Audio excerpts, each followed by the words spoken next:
Hello, this is Steve Adamko, the owner and founder of Spectrum Interiors, located in Portage, Michigan.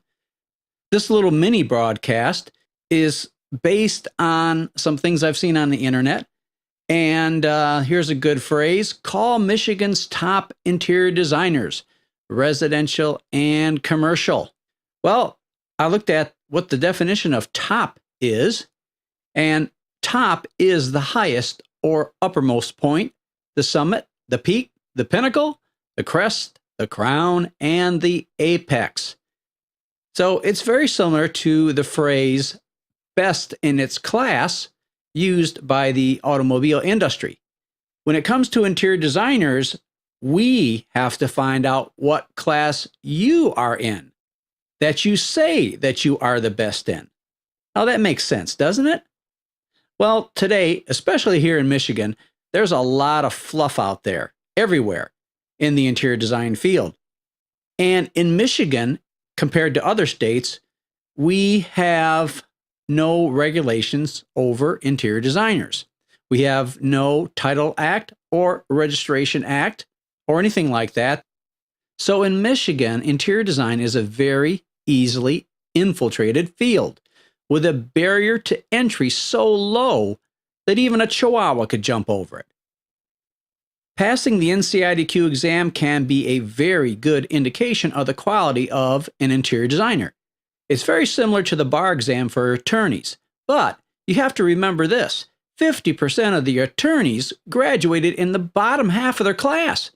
And it's the same thing with interior designers who pass the NCIDQ exam. Also, in today's world, passion seems to be that true indicator of a great interior designer. Well, let's take a look at that passion as being the indicator of a great interior designer. Well, let's take golf as an example. There are a lot of passionate golfers who are not very good and they never break 100. So again, it's the same thing with interior designers. You have to have a lot more than passion to be great. It takes skill, knowledge, experience, talent, ability, insight, wisdom, the ability to see things done and be able to visualize them before they are actually done, that is, before the project becomes a reality. There are a lot of young interior designers thinking they are all that and a bag of chips. I've been in this industry since 1979. And I'm continually studying. I never count myself as having arrived, even though I am very good at what I do and I can see the finished project in my mind like it's 3D reality. It's like the Bible says. You have to study to show yourself approved. So those of us who have been in this industry for a long time have a right to say something. And so now I'm going to say a few things. So you might have to buckle up. Recently, I saw a YouTube video of a young female designer in Grand Rapids, Michigan, where I lived for over 20 years. Now I'm currently located in Portage, Michigan. So this video starts out showing her in a cafe at a small round marble table. On the table is a computer-generated printout of what she pretends that she is sketching on. So it's actually a CAD drawing of a kitchen, I believe. So she pretends that she's actually sketching on it, but if you look closely, it's all fakery. So if you look at this, she's not even drawing on it. There's no ink coming out, or it's invisible color. I don't know which. But the fakery is unbelievable. So I said to myself, why would you start out on a video promoting yourself and your business, pretending to sketch? I say, if you're going to show us your drawing ability, then doggone it, show us your drawing ability. And this fakery happens several times throughout the video. She's even sketching over an absolutely straight computer line, actually pretending to sketch, going back and forth with her pencil over an absolutely straight line that's generated by a computer. I bet you there's a lot of people that think she's actually sketching. Sorry, folks, that is actually deceptive. That's trying to show yourself as a top designer and a hot designer when you're really not. I have to say, you've got a long way to go, baby. You'll never catch up to a person who has major experience. So you might want to look up, I won't even say the name of the firm. It starts with a color. And then it's, let's say, color, fill that in, design brand film. So even just put in design brand film in YouTube's search bar and see if you can find this thing. And see how many times this happens, this sketching motion over a CAD drawing. By the way, this designer has about 5 years of experience.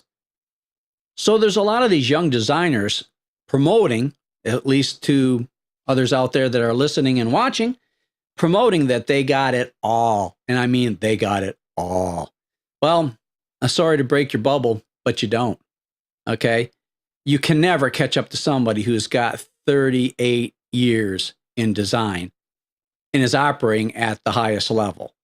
So we got a lot of this break-in kind of situation where, hey, I got a passion. I'm so passionate. Well, big deal. Doesn't mean a dang thing. Okay. And I don't know, maybe I feel bad for some of your clients though. I see you do a pretty good job, but by the same token, you're not getting no Ferrari. That's it. Okay. You're just not getting a Ferrari. And so even here locally in Kalamazoo, where I'm now based, I'm in the Portage, Kalamazoo metropolitan area. I see this happening with an older designer of about, I don't know, I think last time they came out with a catalog, it was 20 years experience, and I see it changed to 30 years experience. So I don't know which it is. So anyway, I just checked my records, and it was 20 years, I guess, and then it got changed to 30 years. So I believe they came out with a book that celebrated 20 years of amazing interiors. And this was from 1996 to 2016. And apparently this book was maybe printed 4/18/2017. So anyway, I don't know where you jump from, 20 or 22 years all of a sudden to 30 years of experience. I don't know how you do that. Must be some magic trick out there that I'm not even aware of. Anyway, they say they do amazing interiors and are recognized as the leader in interior design, both residential and commercial. Yet, I've looked at a lot of the projects online, and I have seen similar duplications of color schemes used for entirely different individuals and companies. I don't know how often I've seen a particular shade of green. Now we talk about, green design. It's like they must have taken that literally because they actually use green in their design. So I guess it's green design. But anyway, I thought this was amazing that they consider themselves a leader in the field, and yet they've used the same color in slight variations with so many different people. So the effect of that is of being a follower of trends and fads and not really a leader at all. It seems like these designers think they are top designers because they are following the fads and the trends and what's hot. It's kind of like when Pantone comes out with their color of the year, which I kind of think is really ridiculous anyway, in the fact that there's like 154, 156 Crayolas in a large box of crayons. Gosh sakes, if we did the color of the year and went through them all, that may be 156 years. It'd be like waiting for Halley's Comet, wouldn't it? I mean, it's kind of ridiculous. And so a lot of these fad followers, they think they're cutting edge designers because, oh, look, we're following the fad and the trend. But where are these trends and fads coming from? And they're talking about, well, these are what the people want now. Well, the people don't even know what they want. It's not them that's creating these trends. It's not them that's creating the trends and the fads. Okay, it's manufacturers and other designers and people who want to shape and mold things.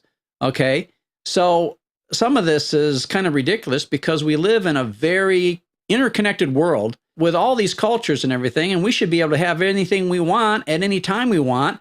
And there's been even colors that have been hard to find in fabrics and whatnot, or let's say tapestries that have been around for centuries, hard to find. As if nobody does traditional design anymore.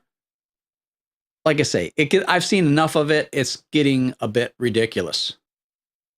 So as I said before, I used to be living in Grand Rapids, and I had my design firm in Grand Rapids, and then I moved back here to where I started my design firm in 1982 here in Kalamazoo area. So generally speaking, the Grand Rapids area has more good interior designers than the Kalamazoo area. And Grand Rapids is, like I said, where I used to live. So this particular Kalamazoo designer, this firm that does this amazing interiors, are now touting themselves as one of the top Michigan and Chicago interior design firms, specializing in hospitality, commercial, and residential projects.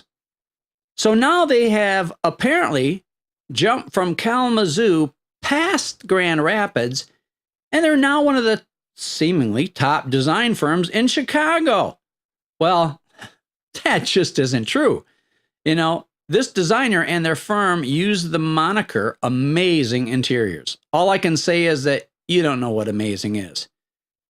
If they were to compare themselves with designers in Architectural Digest or Interior Design Magazine, or even in Chicago itself, they would see that they do indeed fall very short of amazing.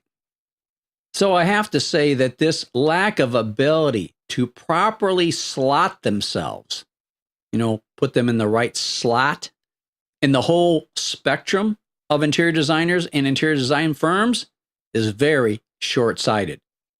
There's a lot of puffery in the interior design field, a lot of quote-unquote award-winning verbiage with no allusion to what awards they actually won.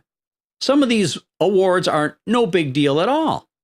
And the awards, so let me say that, some of these awards are no big deal at all. And the awards on Houzz are from their quote-unquote fan base. This is not like an award you get in the Olympics, but they think it's like an Olympic award. Best of Houzz. Well, my gosh. Of course, on Houzz, when you look on Houzz, every designer is just so amazing. Folks, they can't all be Michael Jordans of interior design. Designers that you see on every page of Houzz are there because you see the words sponsored in the lower right-hand corner of their listing. In other words, they'll have two listings sometimes showing up, if not all the time, showing up on the same page. One will have a little sponsored word in the lower right-hand corner, and the other won't. Okay, so that, is a sponsored one. Now, well, that's not because somebody sponsored them because they were so fantastic and amazing like NASCAR. Okay, it's not like that at all. It's self-sponsored. In other words, they pay at least $200 a month, $2,400 a year for the privilege of appearing on every page. It's not an indication of how good they are.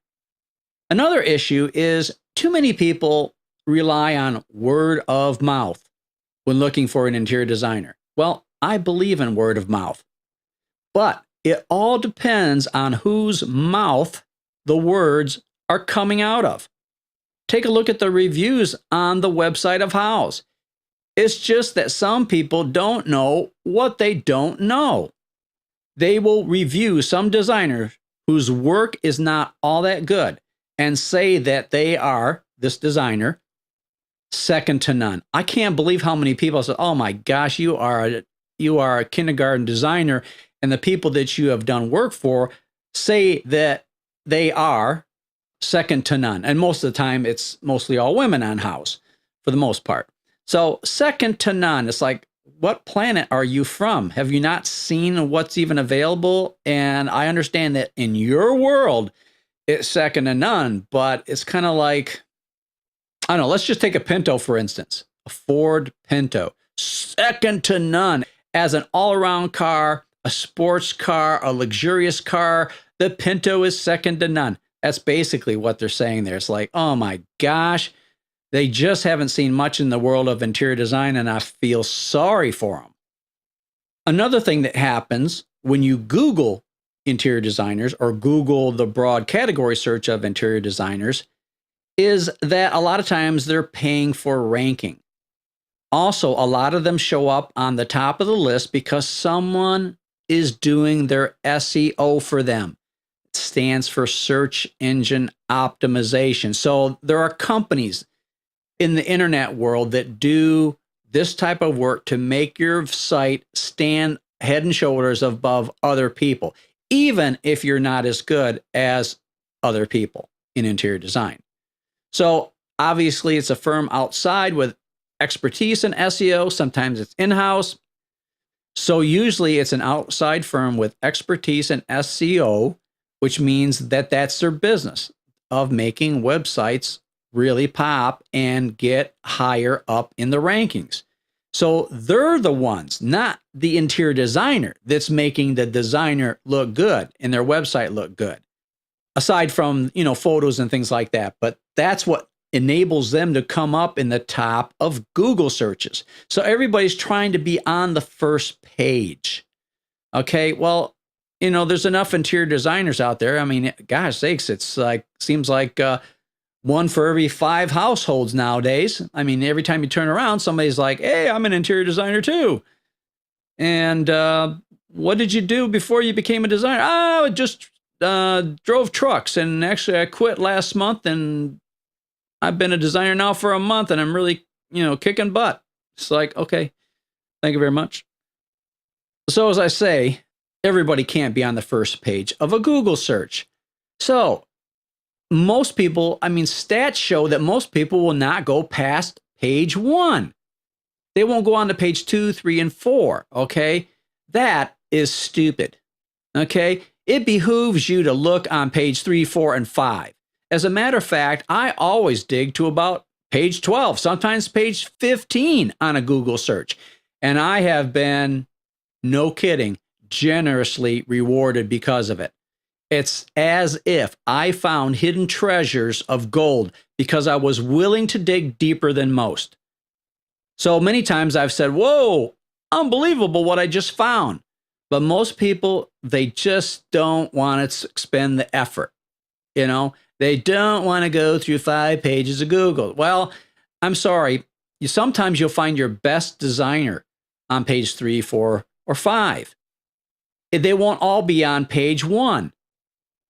I know much better designers than this particular designer that I'm talking about. And she ends up showing up all the time. And so obviously she's got a Google rep or paying for something, some kind of rating or whatever that's getting her there, but it's not because of her work. It's not because it's frickin' amazing. Okay. Therefore, I recommend that you do your own due diligence when searching for an interior designer. Don't just look at the first page of your Google search. Dig deeper. Ask your own questions relative to your particular situation. Don't over-rely on word of mouth. Do your own thinking. Why? Because most people don't. So it would benefit you greatly to be different. Okay? Those are some strong words, but they need to be said because so many people are, I don't even know where their head is at. And even business executives, I'm thinking like, why did you choose this designer? I mean, you're supposed to be making good decisions for your company, and yet for your own house, you're like, what happened here? I mean, you got a beautiful house that's, equivalent to a Rolls Royce, and then you open the door and it looks like the inside of a Honda Civic. I mean, what the heck is wrong with that? I mean, there's a lot wrong with that. I'd fire the president or the CEO of the company if they did that. It's like, man, oh man. Something's not working in your life. So anyway, that's a little bit of what I have to say. And hopefully it's been helpful. But I think you have to look beyond some of the things that are out there on these internet searches. Matter of fact, what opened my eyes a little bit more was there's a book that's called Trust Me, I'm Lying. And it's all about media manipulation. And so this happens out there, so don't believe everything you see. I mean, I think integrity and honesty is one of the greatest things you can have. And there's a lot of people out there that don't have that and are somewhat deceptive about what they're doing. Okay? So hopefully that helps you out. Anyway, this is Steve Adamko. I'm the owner and founder of Spectrum Interiors located in Portage, Michigan. If you have any questions for me or you think I could help you out, because I'm definitely a straight shooter, you can call me toll free 866-239-0000. 6520. Other than that, well, let me see. There's another thing I should say. We've got a lot of things that are coming up. Seminars, webinars, workshops, teleseminars. I'm very much a teacher at heart. And so I like people to win. I think an educated client is a better client. And I've had people, because of that education, be exuberant about spending more than they thought they would spend because they realized that what I was telling them and instructing them and counseling them to do was a good investment of their money. I do not believe in just merely spending someone's money. I think it should be invested to get the maximum in terms of looks, aesthetics, the intellectual aspect, the feeling, the ambiance, and even the spiritual part of it too. Also tremendously important. Okay, well, that's about it for right now. Hope you have a great day. We'll be talking to you soon.